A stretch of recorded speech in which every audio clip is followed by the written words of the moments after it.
Here's your WNEM TV5 news update. Good evening, everyone. I'm David Custer. Here's a look at the top stories we are following tonight. A TV5 update in a local animal cruelty case that led to 2 dogs being euthanized. Anthony Jackson is accused of neglecting his 2 bull mastiffs to the point they had to be put down.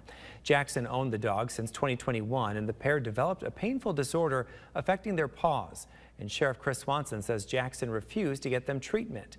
Last year, his Fenton Road house burned down. He moved out, but Swanson says he left the dogs in the backyard. The dogs were rescued after a neighbor called animal control.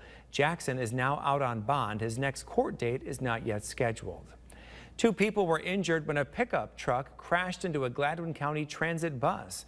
It happened this morning at the intersection of Round Lake Road and Sugar River Road in Sherman Township. Witnesses told the sheriff's office that a pickup driven by an 83-year-old woman was headed south on Round Lake when a 78-year-old man driving a Gladwin County transit bus failed to yield the right-of-way at the intersection, crossing into the truck's path. First responders used the jaws of life to get the woman out of the pickup truck. Both were taken to area hospitals for injuries. There were no passengers on the bus. Officials at Ford say the company made their 7th and, quote, strongest offer to the United Auto Workers. The proposed agreement includes a more than 20% pay increase for permanent workers and a 26% raise for temporary employees. Ford also proposed converting temp workers to permanent positions with at least 3 months of employment. In addition, the company proposed the traditional cost of living allowances and to reduce the time to earn top wage by more than half. Ford says it has received 2 counteroffers from the UAW. Those details have not been released. Now here's Diane with your forecast. Our temperatures are not going to hold on to the summer-like conditions. 80s, those are going to be at a finale here this evening. 60s and 50s are on track, getting us closer to some seasonal conditions. You'll find that we go from above average to below average, just like that. Now, we are going to have a cold front.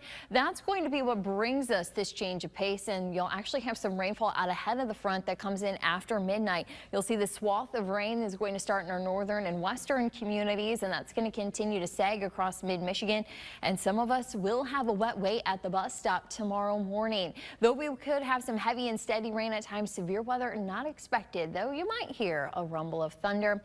As we go into the afternoon and evening, rain chances continue to shift eastward, and we will start to clear things out overnight. You'll find by Friday morning that yes, a little bit of cloud cover does hold, but we will see some sun to start before we still are watching for a few isolated showers to linger on in the later Friday forecast. As far as the rain, with a good chunk of us picking up on that water for a good chunk of Thursday, you are going to find that those totals are going to be towards a ½ inch to an inch, and that swath is going to be across the bay and headed further inland. So we'll see that through Gratiot and Shiawassee counties and extending further south and west. Your first alert 7-day forecast showing those fall-like conditions coming in, 60s and 50s, and though there are rain chances painted across the board, you will find that the total portion of the weekend is not a washout. You will have a few showers to keep an eye to with the TV5 First Alert weather app, and so rain chances will be on the lower end as we head into next week.